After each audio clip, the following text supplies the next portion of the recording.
얼마 전에 어떤 독서 모임을 진행하는 분께 들은 이야기입니다. 그 독서 모임은 현재 사회와 관련된 여러 가지 책들을 읽고 토론을 나누는 형태로 진행이 되고 있다고 하는데요. 하루는 현재 사회의 비관적인 예측을 담은 어느 책을 읽고 앞으로 사회는 어떻게 될 것인가 라는 주제로 토론을 했다고 합니다.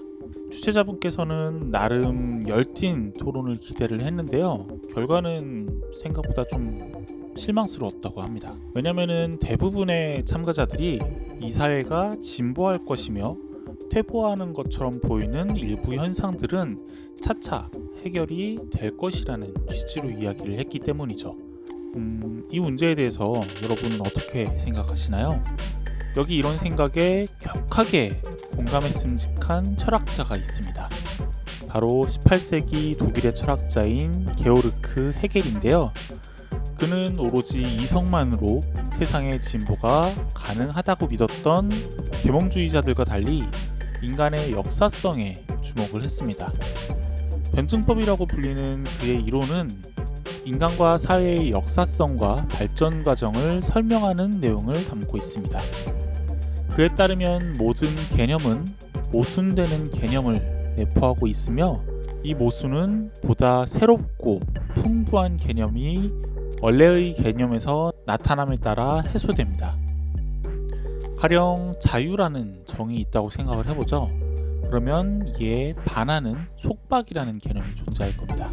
그리고 이 둘 사이의 모순을 해결하기 위한 법체계가 세워지는 시기죠. 물론 이야기는 여기서 그치는 것이 아닙니다. 이 과정은 점차 높은 수준에서 꾸준히 되풀이되면서 우리 사회는 진보하게 된다는 것이 헤겔의 생각이었죠.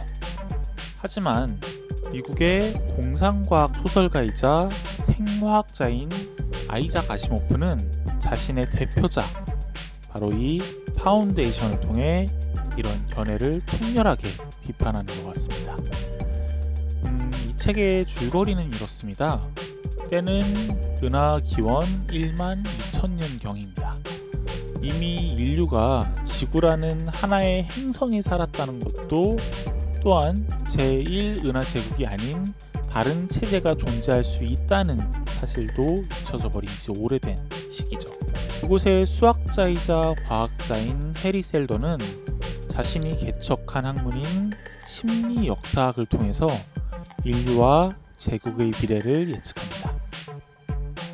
이 심리 역사학이라는 것은 인류의 미래를 판단하는 일종의 예측 학문입니다. 그는 인간 개인과 달리 인간 집단은 통계를 통해 미리 예측을 할 수 있다는 사실을 발견을 했는데요. 그가 대상으로 삼는 인간 집단의 규모가 커지면 커질수록 정확성이 늘어나는 것은 당연하겠죠. 그는 수천조에 달하는 인구 전체를 대상으로 연구를 진행한 끝에 다음과 같은 결과를 얻게 됩니다. 제1은하제국은 멸망하리라는 것이죠. 그는 제국의 외면은 여전히 강력하지만 믿음과 상식을 거부한 끝에 결국 멸망의 길을 걸을 수밖에 없다고 예측을 했습니다. 사람들은 과학과 이성을 진보시키고자 하는 노력을 멈춘 지 오래됐고 제국은 그 외곽부터 서서히 그 영향력을 잃고 있다는 것이죠. 그는 이러한 사태를 그대로 놔둘 경우 3만 년이라는 오랜 기간 동안 무정부 상태가 지속되리라는 결론을 얻게 됩니다. 자, 그러면 사람들은 그의 이러한 예측에 어떻게 반응을 했을까요? 공감하고 다시 우리 사회와 제국의 발전을 위해서 노력해보자 라고 이야기를 했을까요? 당연히 아니겠죠. 사람들은 그를 보면서 불길하다 라고 손가락질했고 허튼 소리 하지 말라 라고 하며 린치를 가합니다. 그렇다고 해서 사람들이 제국 곳곳에 이상현상을 알아채지 못한 것은 아닙니다. 기관시설 곳곳이 고장나기 시작했으며 이를 고치고 개선할 수 있는 사람들은 점점 더 극소수에 불과해지는 상황이었기 때문이죠. 제국으로부터의 독립을 선언하는 조직이 곳곳에서 생겨나기 시작했고 사람들의 삶은 점점 더 피폐해져 갑니다.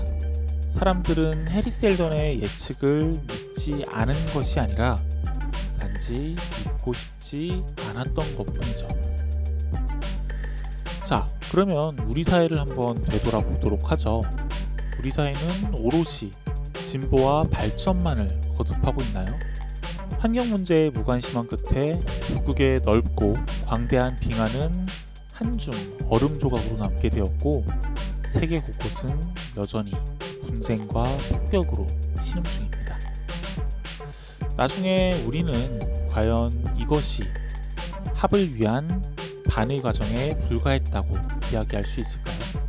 소설 속 주인공인 해리 셀던은 오랜 기간의 혼란을 최소화하기 위한 하나의 방책을 세웁니다.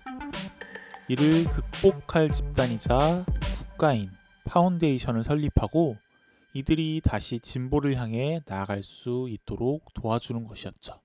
어쩌면 지금의 우리에게도 파운데이션이, 그러니까 진정한 합을 향해 나아갈 그런 사람들과 노력이 필요한지도 모르겠습니다. 지금까지 책에 관한 이야기와 수다, 책이다이 이준영이었습니다.